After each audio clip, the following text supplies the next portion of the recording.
Boa tarde a todos.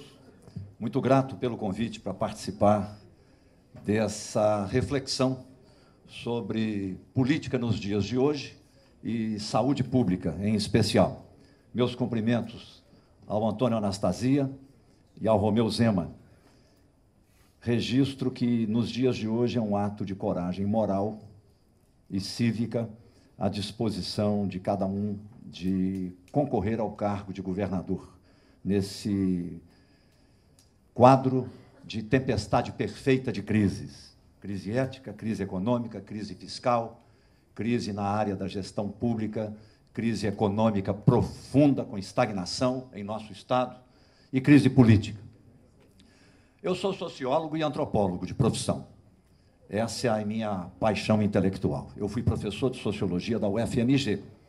Eu fui professor do Antônio Anastasia, mas não tenho responsabilidade pelas virtudes dele. Fui professor do Pimentel, na universidade. Nenhuma responsabilidade pelos vícios dele.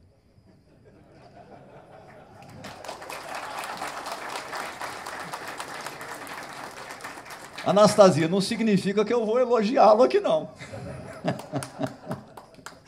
Pois bem, eu tive a alegria imensa de um dia convidado, exercer a Secretaria Municipal de Educação em Contagem, e alegria redobrada, quando ainda não se fazia avaliação da qualidade do ensino e do aprendizado, de ter o trabalho reconhecido nacionalmente como um exemplo que foi visível a todo o país, com ampla divulgação por redes de televisão, numa escolha que recaiu sobre a experiência de Contagem, porque, com efeito, conseguimos fazer formação continuada de 100% dos professores em grau de especialização pós-graduação com o FMG, 100% dos professores, e elevar a qualidade do ensino e do aprendizado.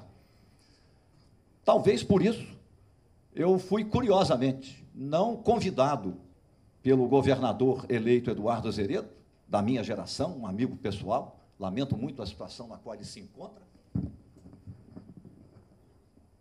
mas ele é adulto, responde por ela,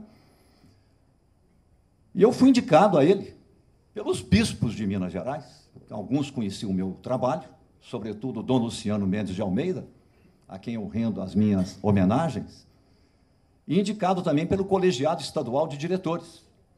Eu não fui indicado politicamente. Eu fui escolhido por essa razão. Assumi a secretaria, encontrei virtudes, encontrei um bom legado, mas problemas maiores que o legado. Por exemplo, nós estávamos em 5º lugar, já se fazia avaliação nacional da aprendizagem do ensino e do aprendizado dos alunos, nacionalmente.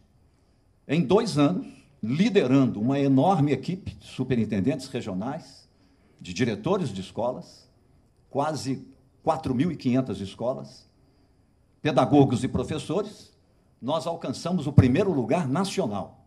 O 1º lugar nos anos iniciais, o 1º lugar no ensino médio e o 2º lugar nos anos finais do ensino fundamental, o Paraná ficando com o 1º lugar. No cômputo geral, Minas Gerais em 1º lugar. Ao mesmo tempo, me deparei com uma realidade que imaginei que os dados estavam errados, pois encontramos escolas estaduais funcionando em apenas 300 de um total de 853 municípios já existentes no nosso estado. E em 2 anos nós conseguimos, a despeito de existir o Fundef, que não transferia recursos para a matrícula do ensino médio, nós fizemos uma cooperação Estado-município, houve uma transferência de 750 mil matrículas de crianças de 7 a 10 anos de idade para escolas municipais, com a transferência dos recursos, dos prédios, das infraestruturas, portanto, sem onerar orçamentariamente os municípios, ao contrário, se houve perda, foi o Estado que perdeu, e onerando o Estado na medida em que passamos de escolas de ensino médio estaduais em 300 municípios para, em 2 anos, nos 853 municípios. E aumentamos a matrícula no ensino médio de pouco menos de 300 mil alunos para mais de 800 mil alunos. O Ministério da Educação julgou que as estatísticas estavam equivocadas, mandou uma equipe investigar e ficaram admirados que fizemos isso em 2 anos. Por quê? Um trabalho intensíssimo de percorrer o Estado inteiro, Romeu, eu já fui a 150 municípios, só ando de carro. Isso não é virtude. Isso não é virtude. Isso não é, por assim dizer, currículo. E vou a 300 de carro, e dispensei avião de família. Aliás, dispensei ajuda financeira de família. Totalmente, totalmente. Nem R$1 entra na minha campanha. Nem R$1. E não é defeito o fundo eleitoral. Não é defeito. O erro é o volume altíssimo. Poderia ser cortado por 5 vezes. O erro é a forma de distribuição oligárquica, para premiar quem já está com poder na mão. O PSDB tem 300 milhões, o PT 300 milhões, o MDB 300 milhões. Moldaram para si próprios. É um sistema oligárquico, de perpetuar quem já está no poder. E os outros, ora, os outros se danem. E a democracia, ora, a democracia para nós. Isso chama-se oligarquização da democracia. Por isso nós precisamos de mais democracia na democracia, mais republicanismo. Agora tem uma virtude, eliminou-se o financiamento privado de campanha. O financiamento público, eu não tenho simpatia, por mim não existiria. Se os cidadãos creem numas ideias, num programa, e acreditam nas lideranças, que então reconheçam as virtudes dessas lideranças, ideias e programas, tirem algum dinheiro do bolso e ajudem os candidatos.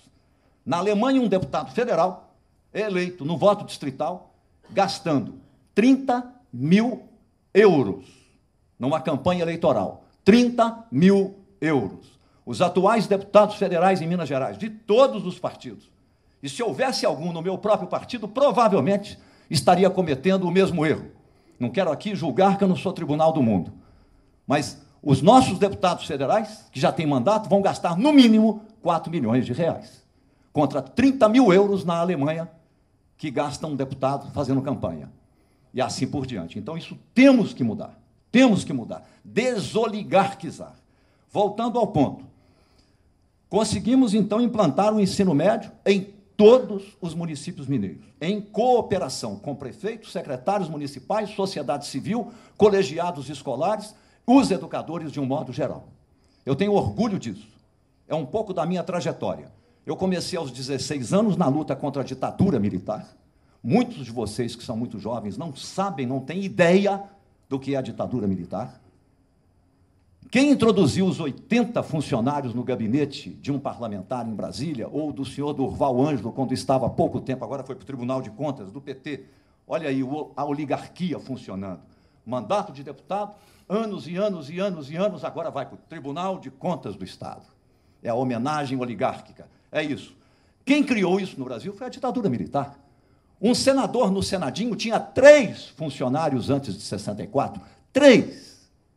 Quem criou salário para vereador foram os militares, no ano de 1965.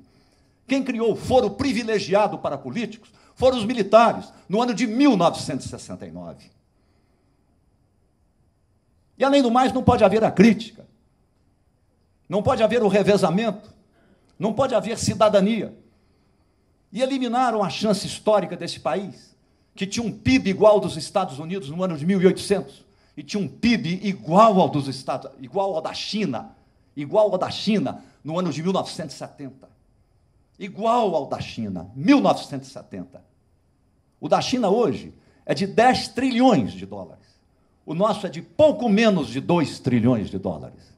Numa diferença aí de 48 anos. 48 anos. De 2 trilhões para 10 trilhões de dólares. PIBs iguais, PIBs desiguais. É bom que se diga isso. Eu ouvi aqui uma referência do Zema. A esquerda, uma espécie de demonização da esquerda. O que é que eu penso sobre isso?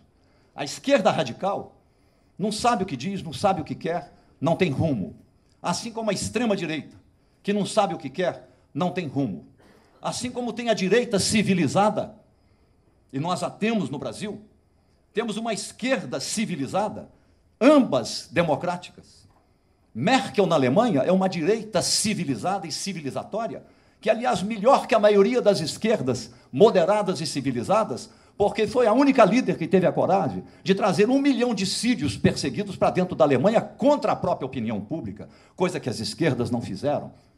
Então é bom que se diga, sem demonizar a quem quer que seja, não construiremos democracia, republicanismo e desenvolvimento neste país, com integração social-democrata dos mais desiguais, se não houver uma pactuação de ideias fundamentais e uma composição de valores numa espécie de aliança do bem com bem entre centro-esquerda e centro-direita, Zema, demonizar não vai levar a nada, vai levar o discurso do PT, nós contra eles. Nós queremos a volta do nós contra eles?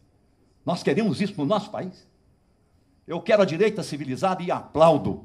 Eu quero a esquerda civilizada, democrática, convertida à economia de mercado, que acredita no capitalismo, mas um capitalismo progressista, onde haja investimento, inovação tecnológica, aumento de produtividade, distribuição de lucros numa linha social-democrata, como se faz em muitos países do mundo, elevação da renda média do trabalho, prosperidade e desenvolvimento sustentável. Chama-se capitalismo, mas capitalismo com democracia e democracia com republicanismo. Nós não vamos fazer isso. A rede só ela, o PSDB só ele, o Novo só ele, bem-vindo Novo. Aplaudo no Novo a convicção que as pessoas têm com as ideias que trazem. Aplaudo, reconheço. Isso é bom, é uma inovação. Mas não imaginem que as virtudes estão apenas em um. As virtudes estão mais universalmente distribuídas em muitos. Há virtudes em pessoas em todos os partidos políticos. Em vocês, Anastasia, que é uma pessoa íntegra, ética, elogiável. Em você, Romeu, a sua luta, essa sua obstinação corajosa, isso é muito bom. Nós não somos adversários. Se formos, nós não superaremos a crise brasileira. A primeira coisa que qualquer de nós que chegar lá terá que fazer, com apoio dos demais governadores, da esquerda à direita, todos os governadores, qualquer que seja o presidente, se for a Marina, que eu desejo, ótimo. Se for o Bolsonaro, que não desejo em hipótese alguma, é o povo que elegeu soberania popular, eu vou respeitá-lo. Eu vou respeitá-lo. Que nós temos que fazer de imediato, no primeiro mês, uma pactuação governadores com o presidente, sociedade civil, empresários e os prefeitos. Reforma da Previdência e reforma tributária. Não a reforma do Temer, mas uma reforma da Previdência. Com tempo de trabalho para aposentadoria, com algumas regras fundamentais. São 280 bilhões de reais. Quando isso faz aumentar o estoque da dívida pública, o que acontece com as finanças públicas? Nós pagamos 350 bilhões de reais no ano passado de juros da dívida pública, o que é mais de 2 vezes o orçamento do Ministério da Educação, que é de 148 bilhões de reais. Nós suportaremos isso? Pegar a maior parte do orçamento e colocar para pagar juros da dívida pública federal? Pegar a maior parte do orçamento para cobrir o rombo da Previdência? E não temos a coragem de fazer a reforma da Previdência?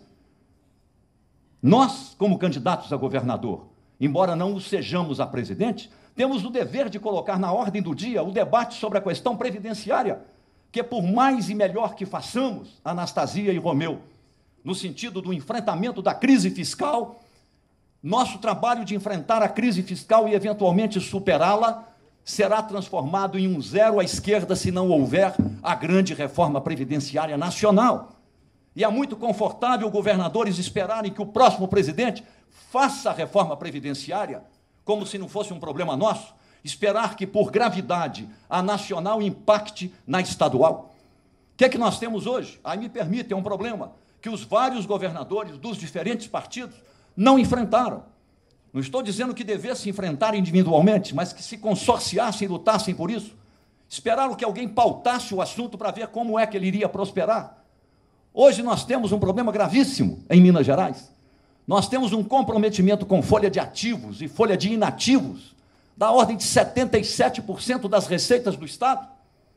Isso cresceu com a Anastasia, multiplicou de modo, inclusive, inepto, sem nenhum cuidado, com Pimentel, PSDB, PT, em outros estados, outros partidos. Mas lá na Bahia, Romeu, lá no Ceará e lá no Piauí, 3 governadores do PT fizeram tudo o que precisa ser feito. E eu não tenho nenhuma simpatia pelo PT. Eu fui fundador do PT em 6 estados. Fui o primeiro deputado eleito pelo PT em Minas Gerais. Fui escolhido 4 anos o melhor deputado da Assembleia de Minas e não fiz mais do que a minha obrigação. Era o maior líder do PT no estado. Deixei o PT em 1985 por desencanto, quando eu vi a promessa fundamental que fundou o PT, a ética na política, não passar de retórica, porque nas práticas era outra coisa. Deixei-o, fui ao PSDB, encantado com Fernando Henrique Cardoso, meu professor, encantado com Mário Covas, encantado com o grande governador que tivemos neste país, o governador de São Paulo, Franco Montoro, o homem do municipalismo, da descentralização, da participação, da democracia com o republicanismo. E depois eu vi sucessivamente Fernando Henrique Cardoso, que eu considero o mais grandioso dos presidentes da República do Brasil contemporâneo, ser sucessivamente abandonado pelas próprias lideranças do próprio partido PSDB, que negaram nele o Plano Real, negaram as privatizações, não reconheceram seus méritos. Eu vi isso. Afastei-me, fiquei 20 anos fora da política, sofrendo, que meu lugar também é na política, sofrendo. Eu, um cidadão que sempre lutei a vida inteira contra a ditadura, e moderado, mas corajoso, participei da vida pública, participei como administrador, orgulho de participar da política, orgulho da forma como participamos, que eu sei da integridade do Anastasia, ele tem razão de se orgulhar das contribuições que tem oferecido. Podemos divergir e divergiremos, mas não há como não reconhecer que se trata de uma figura pública respeitável, respeitada, e que tem ética, tem grandeza e tem história a mostrar. Mas tem equívocos também. Aliás, quem não os tem? Enfim, um pouco disso. Saúde. Eu sou encantado com o modelo SUS. Eu faço uma analogia. Nós estamos vivendo hoje no nosso país um momento da exigência de levar a equidade, que é um capítulo da justiça, na forma de qualidade da educação para todos e todos pela educação. Em menos de 20 anos, nós universalizamos a educação pública neste país. Primeiro, o ensino fundamental, na década de 90. Segundo, o ensino médio, década de 90, começo da primeira década deste século. Terceiro, ainda em curso, a universalização da educação infantil. Eu, filho de médico, quando eu era criança, nenhum dos meus irmãos jamais entrou numa escola de educação infantil, porque não havia. Havia educação infantil Delfim Moreira, uma única, estadual, na rua Espírito Santo, atrás da igreja de São José. Uma única, e no centro da cidade. Hoje está se universalizando. Mas universalizamos e crescemos e não temos qualidade. A educação tem uma qualidade medíocre ou uma ausência de qualidade. Então, a urgência e a emergência é qualidade do ensino quando o ensino já se encontra universalizado. Faço essa analogia com a saúde. Universalizamos, por assim dizer, o atendimento. A chance dos mais pobres e mais desiguais chegarem lá, ainda que custem a chegar, na unidade básica primária, na UPA secundária e em casos mais emergenciais, de urgência e emergência, que demandam internação ou maior complexidade, no sistema terciário de hospitais de alta complexidade. Ainda tem muita exclusão na inclusão, mas, sobretudo, a maior exclusão é a questão da qualidade. Acho que o modelo é esse. Eu penso, de maneira bem sumária, que talvez não seja a melhor escolha o Estado, através dos sucessivos governos, assumirem, pelo menos em atitude monopolista, a gestão do sistema de alta complexidade hospitalar. Por que não uma parceria, digamos, com a Unimed, que é um sistema cooperativo? Ela gera excedente, mas não na forma de apropriação de lucro. Não tem nada contra o lucro. Mas estou falando aqui de política pública e de universalização com qualidade. Ela gera excedente, e esse excedente é investido na própria ampliação e melhoria do sistema de gestão que a Unimed comanda. Estou dando o exemplo da Unimed, que é uma cooperativa. Por que não? Os hospitais públicos, pelo menos a maioria deles, que tem má gestão, mau resultado, andam em crise, podemos experimentar um modelo de participação. Nem seria público-privado, seria público-público, com um sistema cooperativo nesse sentido. Experimentar a gestão com a Unimed, melhorar a qualidade do atendimento terciário de mais alta complexidade, ficando ao Estado, em parceria com os consórcios intermunicipais de saúde, o esforço redobrado de melhorar a cultura, melhorar a gestão, melhorar a qualidade dos serviços, botar um fim definitivo à corrupção, à má gestão, às perdas, ao desperdício e, gradualmente, irmos conseguindo universalizar com qualidade, fazendo a inclusão. Tem muito um problema de cultura. As pessoas não procuram a UBS, a Unidade Básica de Saúde, a primária, que não acreditam que vai funcionar. Se isso funciona, com atendimento de família que cuida da saúde, mais saneamento básico, que é uma poupança para evitar a doença e preparar, prevenir, cuidar da saúde, nós poderemos chegar lá. Investimos pouco em saúde, mas o que temos para investir, que não é tão pouco assim, investimos mal. Aí entra, de fato, a questão da gestão. Mas é hora de se pensar também que não é razoável, talvez, como estratégia, termos um monopólio público da gestão da rede de hospitais públicos em nível terciário. Por que não experimentar a cooperação, por exemplo, repito e enfatizo, com uma Unimed? Por fim, nós estamos numa situação extremamente desafiadora. O déficit fiscal de 10 bilhões, a ele se associa o uso, por este governo, dos 7 bilhões dos precatórios, o débito deste governo de 8 bilhões com os municípios, que vão ser lançados em créditos a pagar para o próximo orçamento, que é de apenas 98 bilhões, e somando o déficit fiscal com essa gastança que Pimentel fez, PT, MDB, ao longo desses 3 anos e meio, provavelmente nós teremos um pacote, meio saco sem fundo, próximo de 30 bilhões entre déficit fiscal e débitos a pagar. Provavelmente essa é a conta, com salários atrasados, e aí nós temos, dentre várias outras coisas a se fazer, o enfrentamento da crise fiscal. Eu falava em 6, eu estou chegando, terminando, a 13 secretarias que poderão ser fechadas. Cortar 25% dos cargos em comissão e introduzir meritocracia. Não é introduzir aristocracia com oligarquia, como acontece no Poder Judiciário, como acontece no Ministério Público e acontece no Poder Legislativo. Meritocracia. Fazer uma reforma patrimonial. Os imóveis que nós temos e gastamos e não sabemos quanto custa, fazendas, prédios, salas e tudo mais, e para quê? Isso são medidas iniciais. E, pactuando com os empresários, retomar, por localidade do Estado, observadas as vocações, o crescimento econômico com a perspectiva do desenvolvimento sustentável. Muito obrigado pela oportunidade.